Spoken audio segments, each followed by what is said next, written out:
Hey guys, it's Allie. Welcome back to Infertile AF, the podcast. This is episode 158 called Nidhi. This episode is supported by Receptiva DX. The Receptiva DX test can help couples struggling with unexplained infertility. Getting pregnant isn't easy, as so many of you know. Many couples struggle with infertility, and unexplained infertility can be particularly frustrating. Women facing unsuccessful IVF may not know that endometriosis is the underlying cause, a disease that can impact the success rates of IVF treatments and often has no symptoms. The Receptiva DX test can help identify endometriosis before an embryo transfer, and it has the potential to save women the stress, anxiety, and cost of multiple failed IVF attempts. The good news is, multiple studies show treatment of women with a positive Receptiva DX test improves live birth outcomes by over 50%. Receptiva DX can detect all stages of endometriosis and help women make better decisions in planning for pregnancy. You can learn more at receptivadx.com or download their app, which is also called Receptiva DX. Hello, everybody. This is Allie and Blair, the co-founders of Fertility Rally, and we are here to tell you a little bit about who we are, what we do, and how we can support you on your infertility journey. So we wanted to let you know that Fertility Rally is the membership group that we created. It's the place we wish we had when we were in the thick of it. We offer support groups. We have private Facebook groups. We have tons of events, lots of videos, blog posts, so much content. We're starting to do IRL events as well, and we want to be there for you no matter where you are on your journey. Yeah, our favorite part, we had no idea where this would go when we started it, and our favorite part about it is watching all of our members, which is like 300 plus at this point, connect and create true lifelong friendships. We have members that are meeting up in real life. We have members that are supporting each other on Instagram. We have members that call each other best friends now, and honestly, like that is the most rewarding thing to see. We had no idea it would go here. And so we're inviting you to join the Rally fam. Yeah, it's such a great space. It's a safe space. We also have fun when we can. So we would love for you to be a part of it. Check us out on fertilityrally.com and on Instagram at fertilityrally. Hope to see you guys soon. All right, guys. So today we're talking to Nidhi.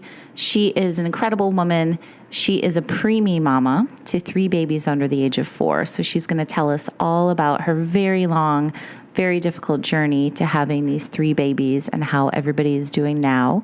She's a fertility coach. She's a surrogacy warrior. She's an IVF warrior. She's a NICU mama.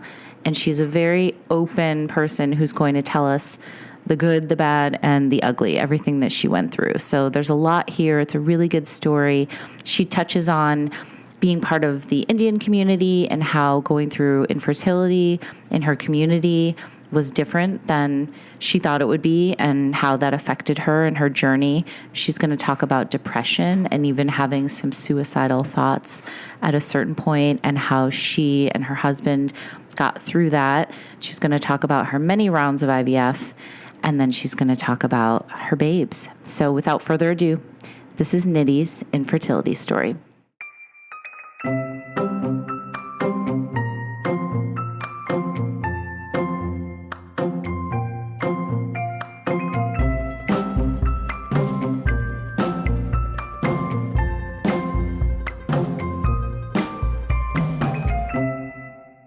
Thank you so much for talking to me today. Thank you for having me. I'm really excited to hear your story. So let's start where I usually start at the beginning, which is, did you always want to be a mom? Yeah, since I was a little kid.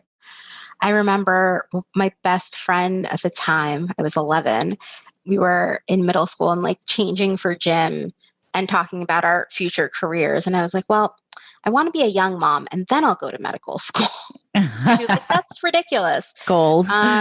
Yeah. So I guess motherhood was always a priority, even since I was a little kid. I have the most amazing mother. And I think I just really appreciated our bond from the youngest of days and wanted to be able to share that forward. So it was always something I wanted. Mm-hmm. Okay. So flashing forward a bunch, what happened as you got older and did you get married and all that good stuff? Yeah. The married thing took a lot longer than I had hoped and planned, as, is often the case. But even before I had gotten married, I had been, visiting the OB and just trying to understand my own health. And I knew I may run into some roadblocks. I had a potential diagnosis of adenomyosis, and there wasn't really a ton of research at the time on that. Anytime I asked if it would come in the way of fertility, they said there wasn't much research, but we could just wait and find out, which is, when you're single and that's not on your radar for the next couple of years in terms of having kids, you're kind of like, okay, but it never sat too well with me. I always tried to keep on top of it, but continued to get a similar answer. Did they give you treatment for that? Or did you have to change like your lifestyle or anything like that? No, nothing. They basically said there was nothing that could really be done. Again, there was not much that was known at the time. A little more is known now, but I still feel like it's this very gray area. And, they put me on birth control, which was fine. How old were you when you went on birth control? I was older. I was in my mid-20s probably. Okay.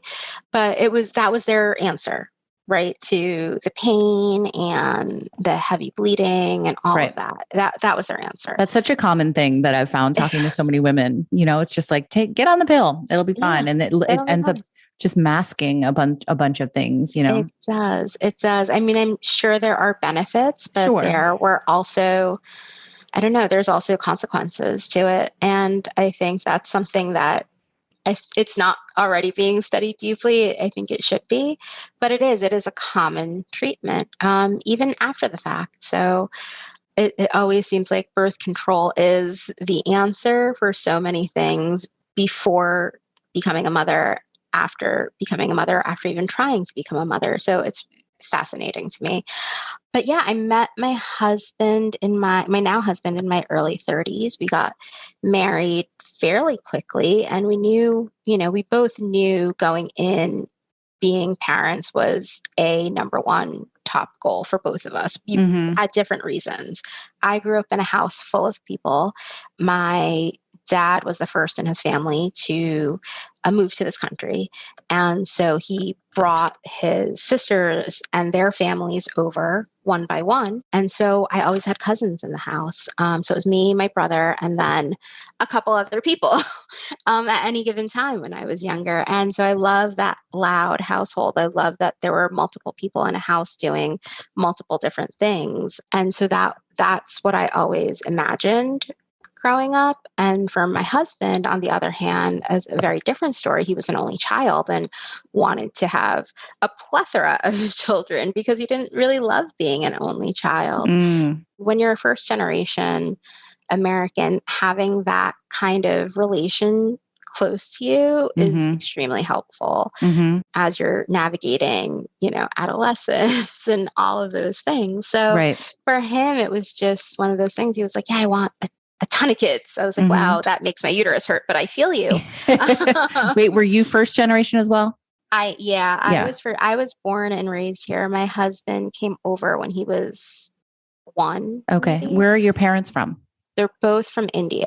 Okay. Both sets of parents are from India. Gotcha. So for me, it was kind of quick. I was like, oh, this guy's it. Like, he's the real deal. No, he doesn't pull any punches. And, if you live in Manhattan and if you dated through Manhattan, you get it. You get the one that doesn't pull any punches is usually it. We got married within 2 years of starting to date, and we started trying to have kids right away. And it wasn't, nothing was happening. So I went back to my doctor. I said, look, I think we're at the point where we need to analyze whether this potential adenomyosis, because at that point it still had not been firmly diagnosed, is hindering my fertility, or if something else is up, like what's going on. It was this thing where I was like, everybody said it shouldn't hinder your fertility, this adenomyosis, but it may, and we'll wait and see. I was like, I'm done waiting and seeing. I'd like to find out what's going on with my body. And to her credit, she was like, look, let's get all the tests done. and I'm going to refer you to an FE. So you can just start asking him questions right off the bat. And she referred me to this amazing man. I was not certain that I wanted a male FE, and I think we were put in the best hands possible. And we did all of the tests. We had the hysterosalpingogram. We had the water tests, everything, under the moon. And it turns out I had a host of issues happening. You did. So what did they uncover? So not only did we ultimately find out that there was adenomyosis, but that wasn't even confirmed until we found some of the other things. So I had 7 uterine polyps, an ovarian cyst, and at the time, mild to moderate endometriosis. Okay. So I had gone in to get my polyps removed and have further exploratory surgery where the adenomyosis was further diagnosed. And that's when the endometriosis was diagnosed. After that surgery, I ended up, and after going through, a couple of more tests, we decided to start the IVF process, which I'll come back to in a moment. But after starting the IVF process, I started developing what was believed up until recently to be a fibroid as well. Okay. So I like to say that my uterus was a little bit of a minefield. Yes. Were you in pain at all? Always in pain. Okay. I was constantly in pain during my cycle predominantly, and fast forwarding as I got older, it was off cycle as well. So, but to my doctor's credit, he went in, he removed all of the polyps, got them tested, of course, to make sure they were benign, which thankfully they were. And, he was with my fertility and with my uterus, he was like a dog with a bone. Like he wanted to solve for everything with the goal of my having children, of course, or my being, I should say, for my being able to get pregnant. So we did start IVF. We had the discussion of going IUI first. And with the number of issues that I had going on, we thought it might be best to just skip right to the IVF. And so that's what we did. Were you guys both on board? Was your husband okay with that? Or I know we're kind of breezing through a lot of this. What was going on with you emotionally, and how did it affect your relationship? Was it stressful up until this point?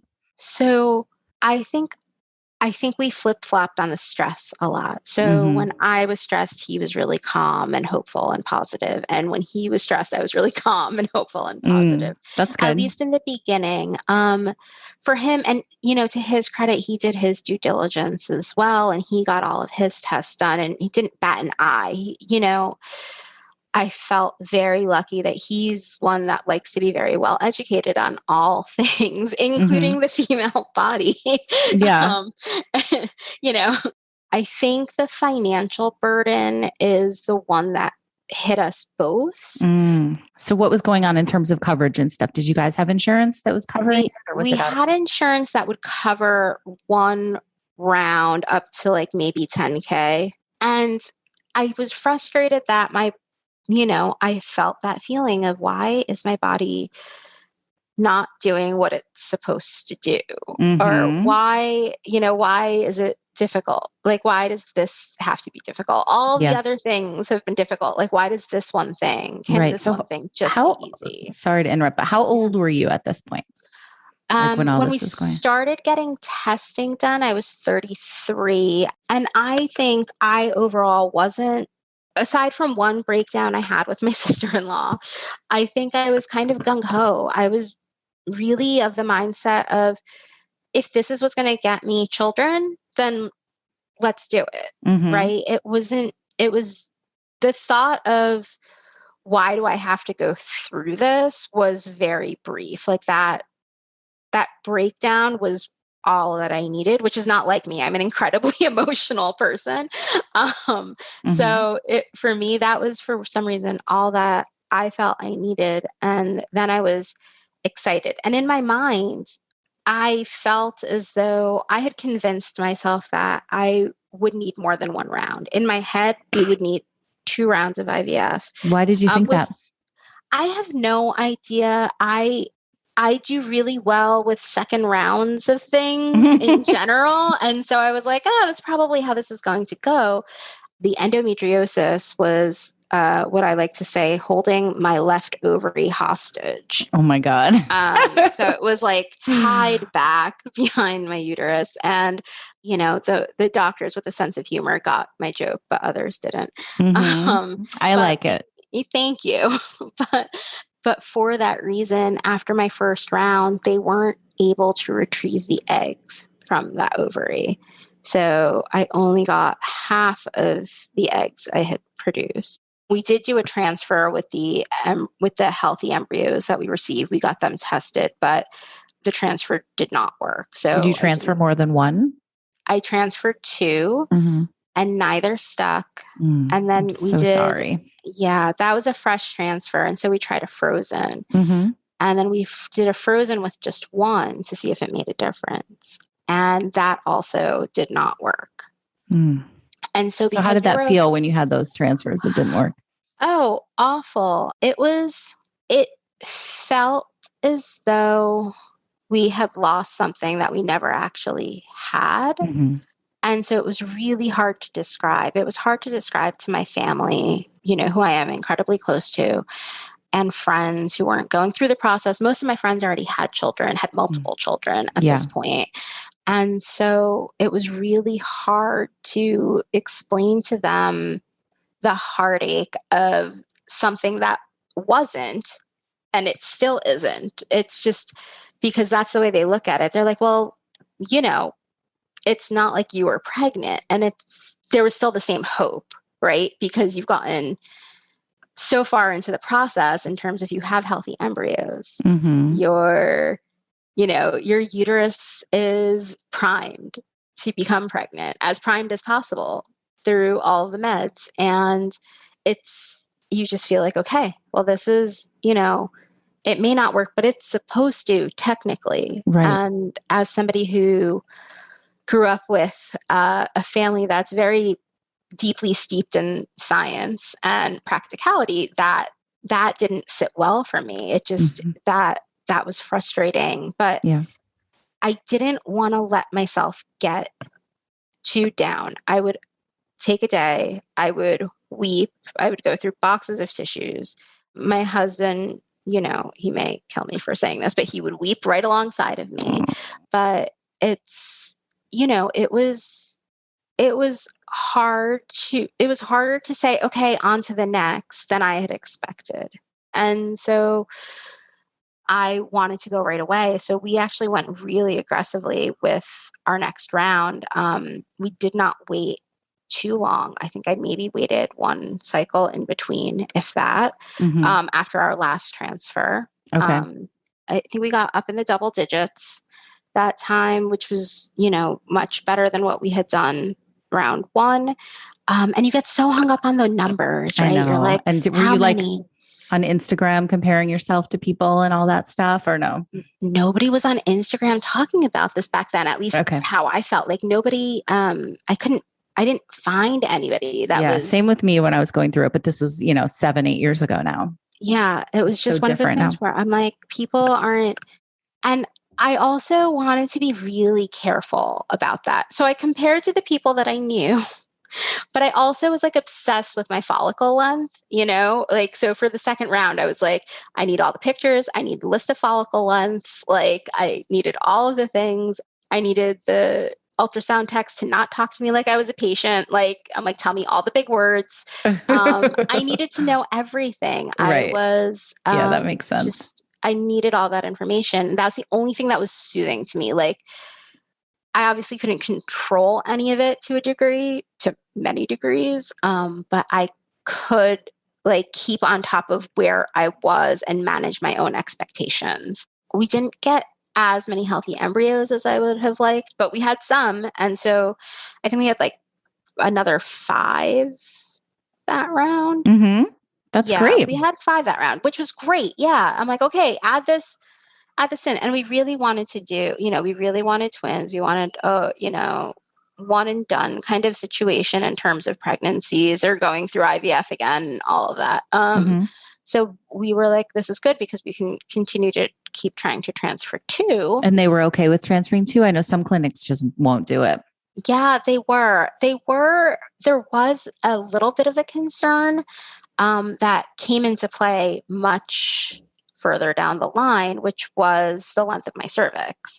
So another one of my favorite medical terms is an incompetent cervix. Yes, exactly. Like, this is awful. It's like, that always reminds me of when I'm on like a Zoom call and it says my internet is unstable, like unstable internet. I'm like, yes, I know. Exactly. I know exactly what you're going through, internet. But lo and behold, none of the transfers from the second round worked.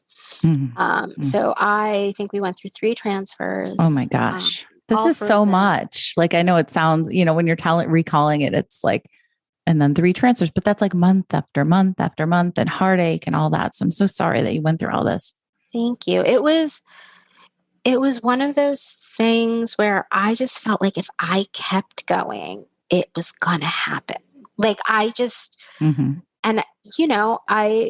in the book that I'm working on, I call myself the queen of round 2s. And like, I really stood by that. I'm like, no, I do well with round 2s. Like, this is going to work. Like it has to.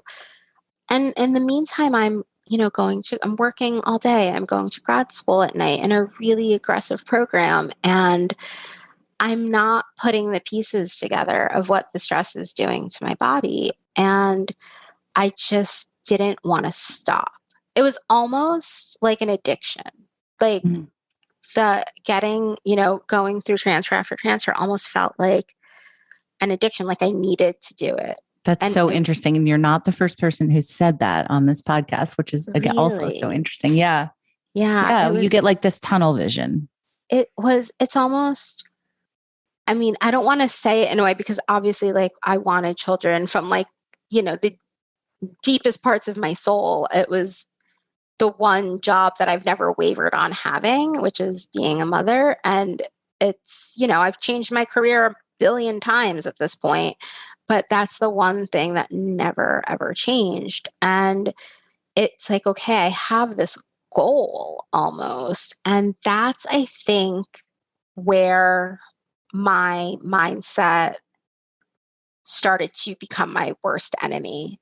And again, I think that we have control over very little of this journey in terms of 100%. How one becomes a parent. And so I don't mean this in like a self-blame kind of way, but I don't think it was helpful either because I just felt like it was my goal. Like my goal was to become pregnant. My goal was to be as normal as possible. I never fit in. I never fit the mold of what I thought I was supposed to be or what I was told I was supposed to be or what, my community expected me to be or what I thought they expected me to be. I just felt like I never fit. And I was always trying things that were wildly different and undone within my community. And it was one of those things where I'm like, I ended up actually, like, it's funny because I joke, I'm like, I never thought I would marry an Indian guy. Like I never thought, or an Why'd you think that? Guy,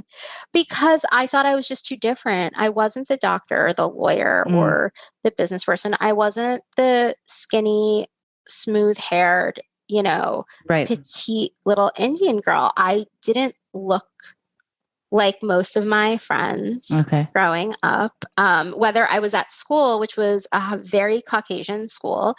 I didn't look like any of my friends from school, from my family friend circle. I didn't look like any of my family friends. From a family perspective, I wasn't as deeply rooted in the culture. I appreciated the culture. I continue to appreciate the culture and my traditions, but I wasn't as deeply rooted. I didn't have to participate in every dance. I didn't have to be my goal was, I always wanted to be the best at things, but my goal was never to be like the best at things, if that makes sense. So wait, let me ask you this in terms of your Indian community, was this, going through IVF, did you get any kind of like blowback from anybody in that? Or like you said, you were used to kind of bucking the system as it were, like in terms of other things, like did you get any feedback that rubbed you the wrong way or anybody in your family kind of looked down upon it?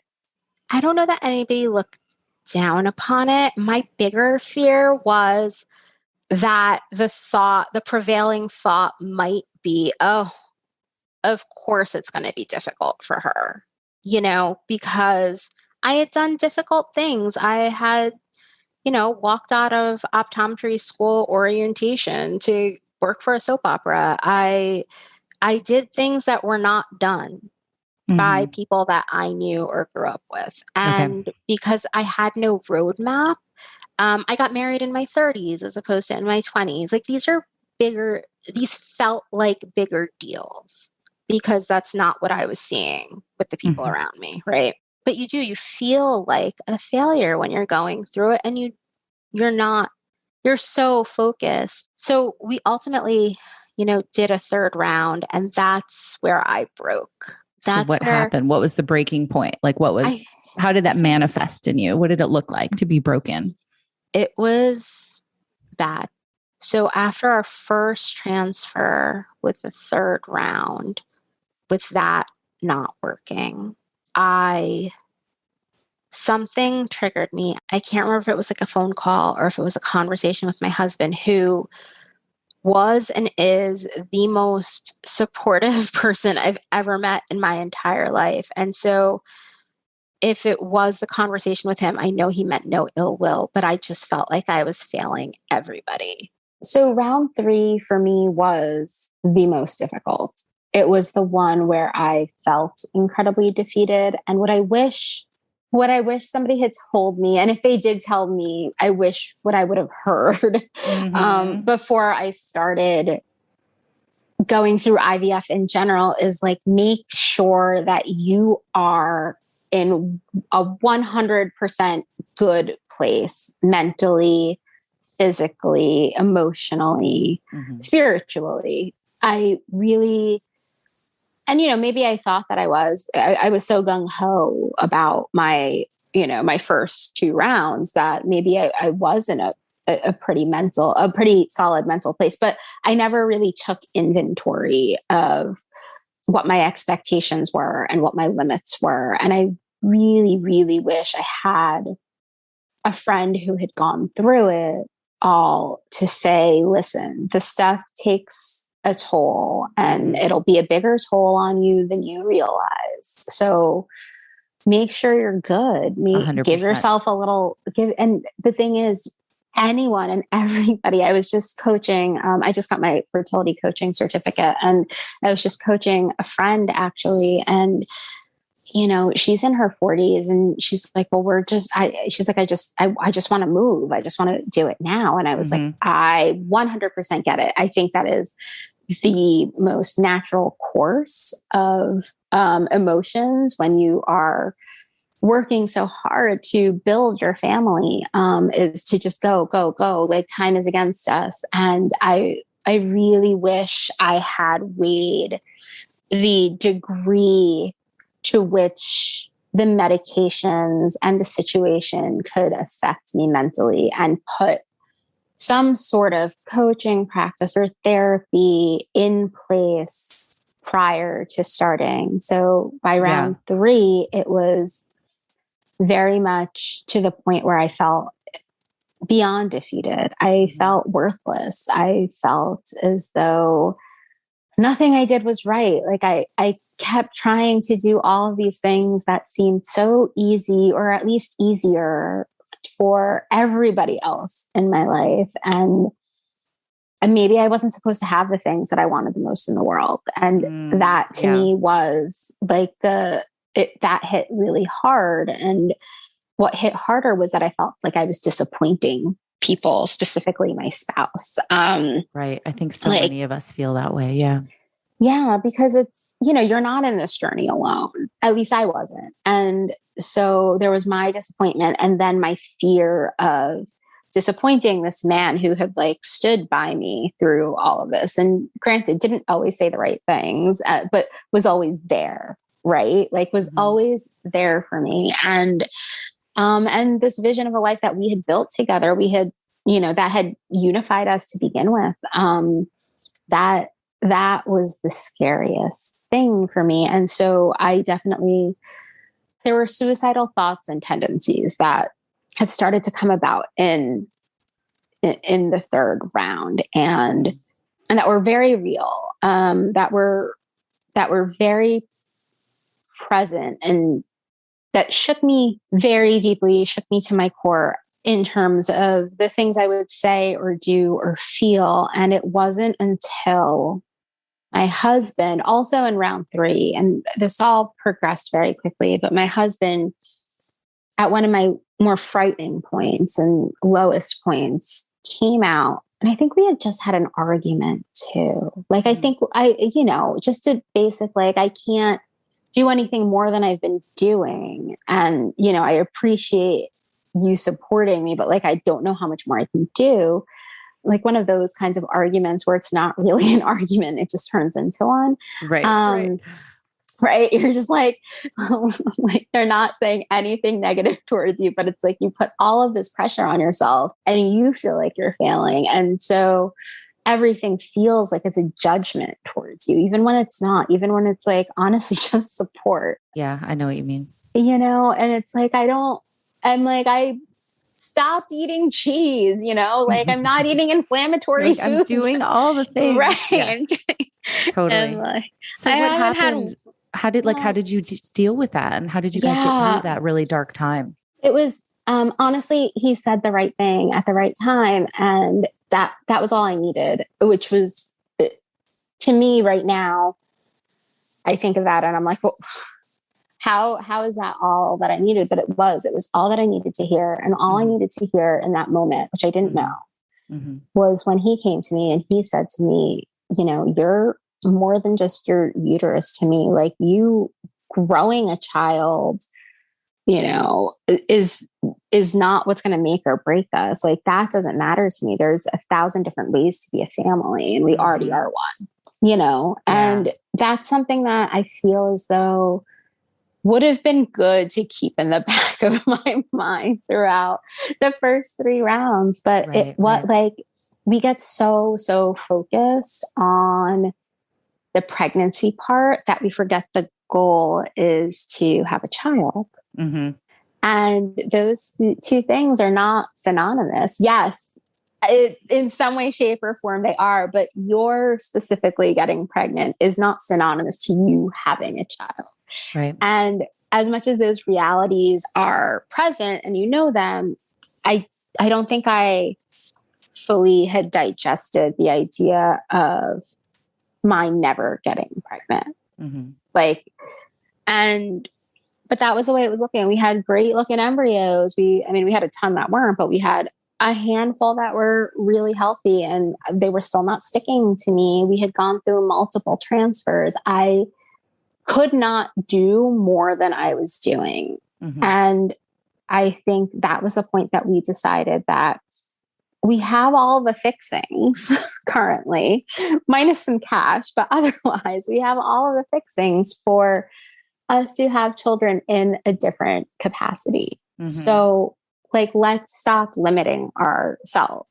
Okay. And that was on him. That was him. That was him saying like, this is like, it is a big deal, but it's not a big deal. Like, it's not all you are to me. Like, you are not, like, you are worth so much more than that to me. Yeah. So it's like, so wonderful that not only that he said it, but that it also resonated with you. Cause I feel like sometimes when we're depressed, it's hard for someone to get through and say something that can kind of make us change course. But it sounds like it was like the right time, the right thing to say and all that. So, okay, tell me what happened next. Yeah. Well, we had a full-on discussion that night we had a full-on discussion about what this looked like and how we would feel and would we be disappointed and what if that didn't work? Like, would we be okay? And, something that my husband just brought up recently, we saw friends over the weekend, and something he said to another friend of mine was, we at the end of the day, like, looked at each other and said, if it does end up being just us and maybe a dog,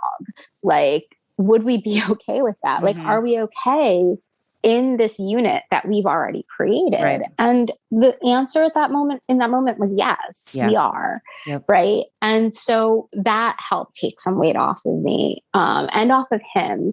We started a surrogacy journey from that point forward. We talked to our FE And we said, look, like, this is where we're going.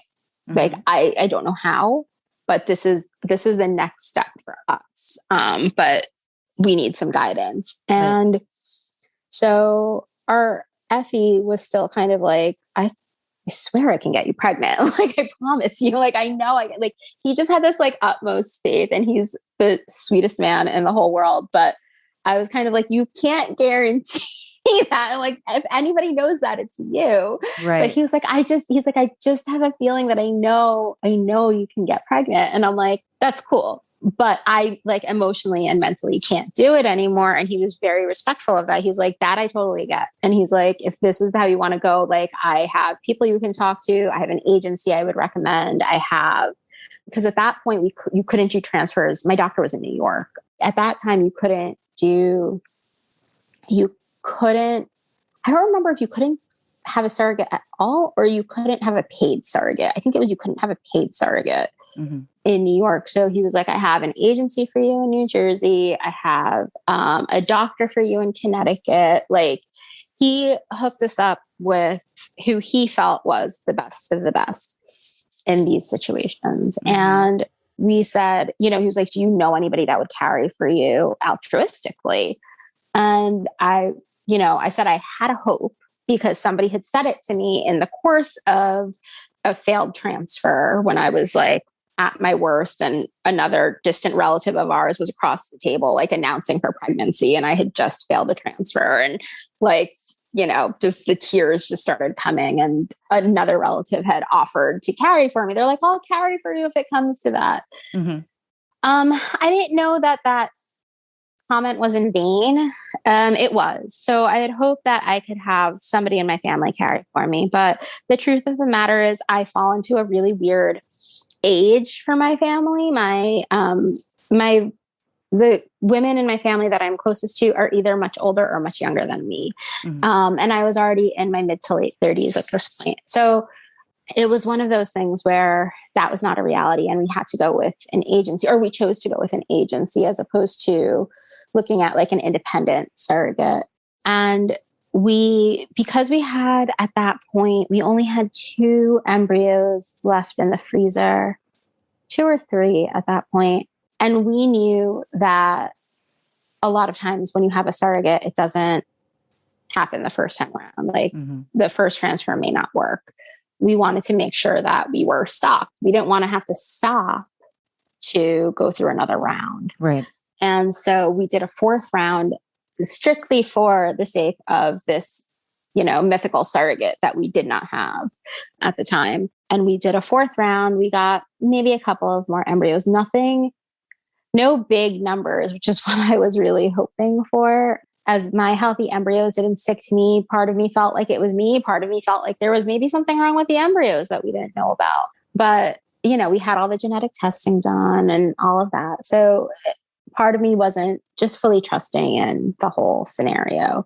And when my 4th round of IVF came back with only a few healthy embryos that made it to the freezer, I lost it. I remember meeting my husband at like a Whole Foods that was halfway between our apartment and his job, and like meeting him in like the vegetable aisle, and like just like crying this most disgusting set of snotty tears. And I'm like, no, like they're going to kick me out of Whole Foods because like nobody's going to want to buy vegetables next to the snotty woman.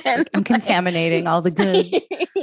Yeah. So thank God this was like pre-COVID. Otherwise they really would have like kicked my butt to the curb. Right. But I was so lost, and we had already started the process with this agency, but the process when you sign on with the surrogacy agency is incredibly long. So I was just like crying in the aisle, like this is never going to happen. We're never going to find anybody, blah, blah, blah. And we got an email at that moment from the agency saying, guess what? We actually found somebody for you within weeks of us signing up. So, wow. Yeah. So it ended up going very quickly. And quickly for that, it was still like 4 or 5 months before we could do anything. But, we put the wheels in place wheels in motion right away and started to get everything done. We loved her. We had some questions. There were definitely some red flags. And I would say if anybody's going through the surrogacy journey or a gestational carriership journey, like make note of the red flags, listen to your gut and ask questions, because we had a number of red flags and some we asked questions about, which helped us feel more comfortable with the red flags and kind of took those flags down. Others we didn't. And that, and that may have caused an issue down the line. But I would say ask all the questions. When we got the wheels turning, we were at the point where we were like signing this like frightening 40-page contract that pretty much put us in responsibility monetarily and all other ways for her body and her life and her things. And there's just a lot of money exchanging hands. So it's a very bizarre situation. But I remember signing this contract in April. I was in finals for grad school, or like prepping for finals for grad school, like signing this contract and like crying. And I actually confided to my professor. I'm like, I can't make it to class today because I just signed this contract. It was a law class. He understood. But he was like, it was a business law class. And he was the only professor who knew what I was going through at the time. So he was completely understanding. He's like, I cannot drive to class. Like I can't. Right. I went out on like a bender that night. I'm not even going to lie. Like I'm like, this feels like our last resort. So I went out on like a bender with my girlfriends who I hadn't drank in years. I hadn't gone out drinking. Yeah. Like I'd have a glass of wine here or there, but like the girls that I, spent my 20s in the city with, you went out right? with like a mission. I went out. Like, I just texted one of them. I'm like, I'm like, I need to get wrecked tonight. Who's with me? And they were all like, oh my God, this never happens. We're all going. So my husband was nice enough to like drive me out to the city. We were in Jersey by then. Drive me out to the city and like just watch me as I like just plied martini after martini. And it was like a Wednesday night. I don't even know. It was just really random and it was completely out of, character for me. But yeah, so that happened and I felt like this weight off me. As much as I cried about it, I also felt like, wow, the ball is no longer in my court. Like I no longer have any responsibility for what happens in terms of this child growing. Like this child coming into the world, it is not on my shoulders. And that was so ultimately freeing. As frightening as all the rest of it was, that part was ultimately freeing. We were starting to get ready for our carrier's transfer. Yeah. And I was in the middle of, this was like my last set of finals for grad school. I was in the middle of finals. We're getting ready for her transfer, all of these things. And I kind of like was like, my period's late. Oh, these drugs are still in me, blah, blah, blah. And a week later, my period was still late. Oh my God. And granted, in the middle, I got a little suspicious, but I'm like, no, like, let's not do this to ourselves. Like, let me not get excited because that test is always negative. And also now would not be the right time. And sure enough, like, lo and behold, I was pregnant. Wow. So, say about that what you will, but now I had this bizarre journey happening in tandem of my pregnancy, which I didn't trust at all because I didn't trust my body. My body didn't do anything for me with the most like insane protocols. Like my doctor was like a dog with a bone. He was like, I'm going to figure out how to make this work. And like, even then I couldn't get pregnant. So I didn't trust my body, not the slightest bit. We went forward with the transfer because I saw like there was no heartbeat or anything. It was really early when I found out. And so I'm like, I don't trust this at all. First rounds of transfers sometimes don't work. We're already like monetarily obligated. And that was a big thing. So like, we're just going to move forward. And then lo and behold, she did not get pregnant the same day that we got we found out that she wasn't pregnant. The same day that I got the genetics back on my daughter. That it was going to be a girl and that the genetics had come back clean. And I was like, whoa. Oh my God. Okay. Yeah. So we told the carrier because she was like heartbroken that she wasn't pregnant. We told her, we're like, don't be, because this has happened and I don't really know what to do with it. But I'm like, you're still part of our story. really like long story short, I actually ended up going into preterm labor at 25 weeks. So my instincts were either correct or I willed it into existence. I don't know. Yeah. But I went into labor a little over 25 weeks is when I had my daughter, and she was very sick. She was born septic. Her white blood cell counts were in the 90,000s. And, you know, one of the doctors had told me, like, for whatever it's worth, just start planning her funeral now. Oh my gosh. I'm so sorry. She was really very sick. And, and that other doctors said no such thing. It was just this one doctor's opinion, but it weighed on me so much. And I was like, I don't know what's going to happen next. And so we kept the surrogate as part of our story. And we started to move forward with her a few months in. Once our daughter that was in the NICU was doing better, but she wasn't out of the woods. She would need surgery by the time she hit 4 pounds, and she was born 1.5 pounds. So that took some time. She was unable to eat anything even then. Like, they couldn't even give her my breast milk that I pumped. They couldn't give her formula or anything because she had a web, and that's extremely dangerous. So she needed surgery for that. So we just didn't know what was going to happen. And so we gave our surrogate the green light, knowing very well that if we move forward with the surrogate, our children would be just about maybe slightly less a year apart. Mm-hmm. And, for the math of it, we transferred 2 embryos because that you had a better chance of one taking. And lo and behold, as our daughter in the NICU started to really thrive in many ways, there definitely is a lot of setbacks still. We found out that our carrier had gotten pregnant with both. So we had twins on the way. So exciting, but wild, right? It was extremely frightening. I'm not going to lie. I was like, what have we gotten ourselves into?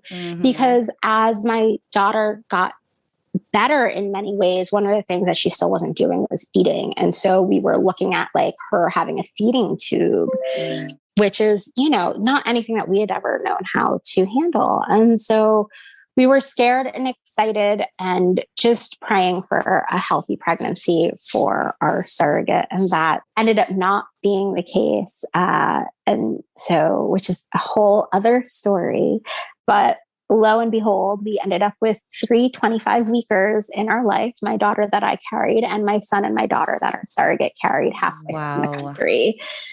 And we just realized then, like, we just realized that we are so much more capable of getting through the hard things than we give ourselves credit for. And I mean, I think you just have to go through your own journeys to learn that. But it's also something good to remember as we hit, different hardships along the way, as we struggle to catch them up to their milestones, as they start catching up, and we're trying to catch up with them because we haven't been in that mindset. So, right. So how is everybody doing now? So my oldest that I carried is going to turn 4 in a few days. Okay. How's she doing? She's good. She has a feeding tube still, but we've been working really hard at weaning her off of it. She is sweet girl. So she's a trooper and she's super smart. And I know all parents say that about their kids, but she is. I promise. She has these little believe glasses. And my son and my daughter, the twins, they're both doing well on different scales. My twin girl, nobody gave her the memo that she was a preemie.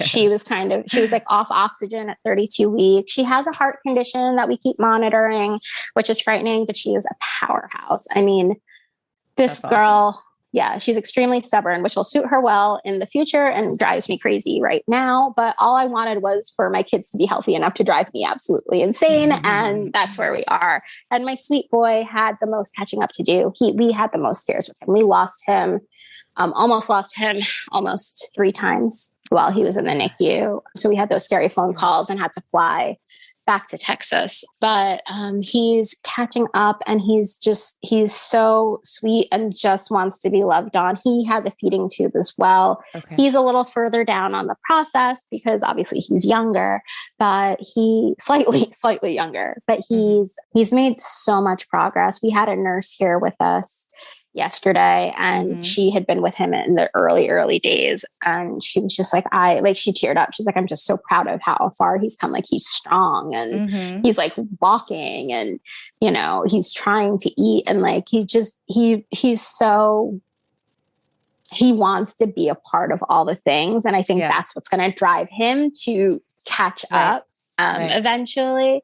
So he's just really, he's so willing to like be the loving one and wants so desperately to be a part of all the things. So I'm hoping that those two things help get him to where he's going to be, but it's not for a lack of, 15 therapies a week and things like that we've been doing over the last 2 years. You've got a kind of a long road ahead in various regards, right? But what a badass mama you are, and everything that you've been through. Thank you. I don't feel that way half the days, but I am very proud of how far they've come. And I am, when I look back on our story, I just hope it gives people hope, but more than anything, I hope it gives them the strength to realize that, there's so much that we are capable of getting through. We just have to give ourselves a lot of grace.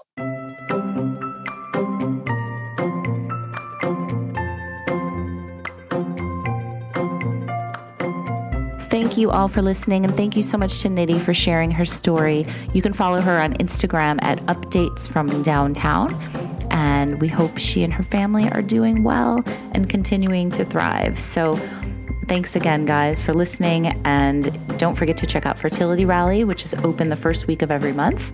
And we are a membership community. As you know, we just started a Sunday support group. So now we have 3 support groups every week that as a member, you're welcome to come to and spill your guts and vent and cry and laugh and all the things. It's an incredible family. Everybody is welcome, no matter what you're going through, no matter what stage you're at, even if you're not in treatment. Some people say, do I have to be going through IVF? Absolutely not. You can be at the beginning of your TTC journey. You can be just somebody who's interested in this world. Everybody is welcome. We just want to help and support people and be your biggest cheerleaders. So check us out on fertilityrally.com and on Instagram at fertilityrally. And I will talk to you guys next time.